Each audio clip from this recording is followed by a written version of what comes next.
Have you ever wondered, after witnessing the seemingly indestructible nature of Bilbo's mithril shirt, what other treasures were created with this elusive metal? And why we have not heard more about legendary weapons made from mithril? Join me as we seek answers and discover more about the history of Middle-earth's most treasured resource. Although discovered by the Longbeards in Moria, mithril was not exclusive to their dwarven realm.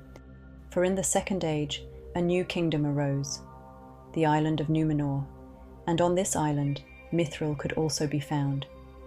It was on Numenor that the Elendil Mere, also known as the Star of Elendil, was created. This shining jewel, made from mithril, was worn upon the brow of the kings of Arnor in place of a crown.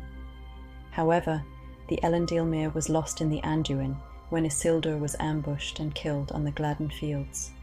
That is, until after the War of the Ring, when Gimli would find the jewel hidden amongst Saruman's belongings in Isengard. There are also other mentions of mithril being used by the Númenóreans. The helms gleamed with a flame of silver, for they were indeed wrought of mithril, heirlooms from the glory days. This was the livery of the heirs of Elendil, and none wore it now in all Gondor, save the guards of the citadel before the court of the fountain, where the white tree once had grown. Although it is not specified how long ago these heirlooms from the glory days were made, we might infer that they were made on Númenor.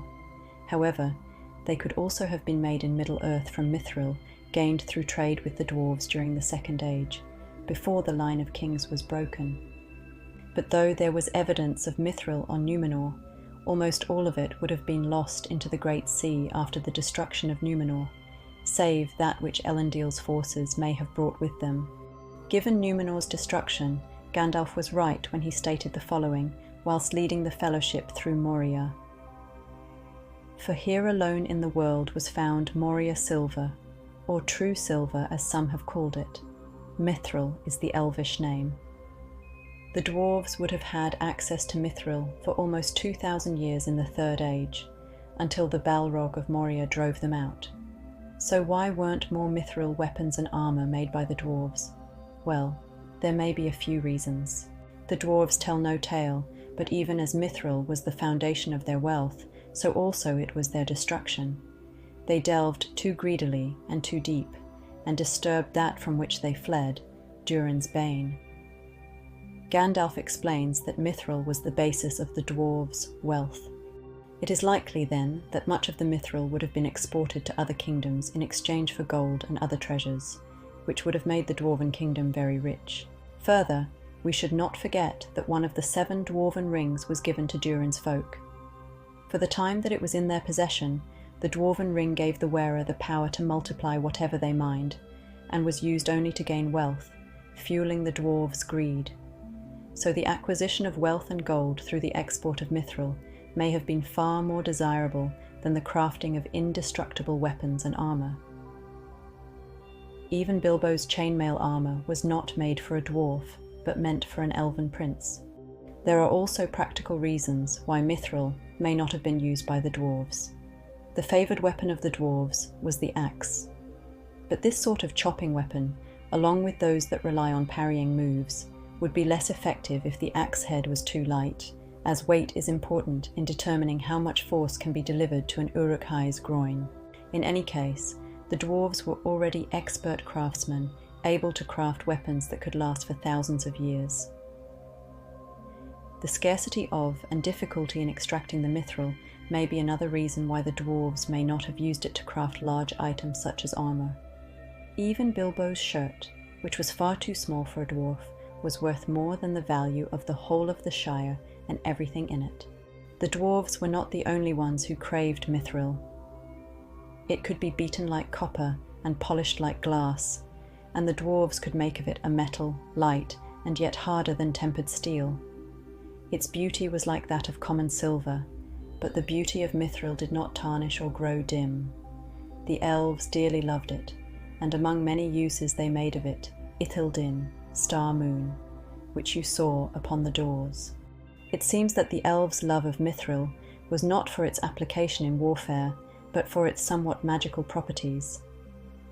They used it to create Ithildin, which could only be seen by the reflected light of the moon and stars.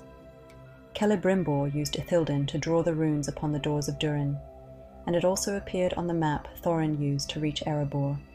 Galadriel's elven ring, Nenya, was also made of mithril, set with a white stone of adamant. In addition, the elven smiths of Rivendell crafted a second Elendil mirror for Valandil, son of Isildur. The second star of Elendil would be passed down to Aragorn as an heirloom of the heirs of Isildur, which he would wear at the Battle of the Pelennor Fields. And let's not forget, the standard of Elendil, made by Arwen for Aragorn when he ascended to the throne of Gondor, was also embroidered with mithril. And why did the elves not use mithril to create armor-piercing arrows, capable of penetrating Sauron's armor? Well, the arrowhead would be so light that it would affect the flight and power of the arrow, and could potentially cause damage to the bow in a similar way to that of a dry fire. It would also be far too expensive to create in vast disposable quantities. When it comes to mithril swords, there really isn't a use for it. Granted, the sword would be lighter to wield whilst remaining durable and strong, but the lightness of the metal would make it ineffective in combat against heavier weapons. Gandalf was specific about those who could manage mithril effectively. Dwarves could make of it a metal light and yet harder than tempered steel. It is likely that men and elves were not as proficient at refining and smelting the mithril as the dwarves. So, there were other, cheaper and easier materials to work effectively with, especially for other races. The elven swords of the First Age, such as Gandalf's sword, Glamdring, which dated back to the time of its previous owner, Turgon, High King of the Noldor and King of Gondolin, held up magnificently over thousands of years. And the daggers of Westernesse, crafted by the Dunedain, were still strong enough after thousands of years to pierce the Witch King, even when wielded by the little arms of a hobbit. So we have covered reasons why the free people of Middle-earth did not appear to craft weapons of mithril. But there was another kingdom who had access to mithril. Gandalf tells us what happened to the mithril of Moria. Of what they brought to light, the orcs have gathered nearly all, and given it in tribute to Sauron, who covets it. In addition to that, Arnor had already fallen to the Witch King of Angmar, who, after defeating Fornost and claiming it as his dwelling, usurped the house and rule of its kings. After the Witch King looted the northern kingdom of Arnor, much of the Númenórean mithril would have found its way to Sauron's forces, if not to Sauron himself. We can only speculate upon what Sauron intended to do with all of the mithril he accumulated. Was he planning on building weapons with it? Thinking of applying a thin layer to the walls of Barad-dûr? Or did he use it to buy favour from far-off kingdoms? Or perhaps he was just keen to keep the valuable resource out of reach of the free people. Given Sauron was the most skilled craftsman in Middle-earth, we can only speculate at what terrifying creation he would have been plotting. Whatever his purpose, the mithril Sauron gathered would have been lost with the destruction of Barad-dûr, buried beneath the rubble, or swallowed by the lava of Mount Doom. Let me know in the comments below what you think Sauron wanted all that mithril for. Until next time. Stop right there, Lyra. You can't end a video like that. You need to give the people what they want, and in this case, the answer is clear. Sauron was gathering the mithril to create a glorious suit of indestructible shining armor, one where he never need fear losing another finger. You're welcome. Until next time, Krug, out. Psst! Don't forget to join our fictional fellowship by hitting the subscribe button below.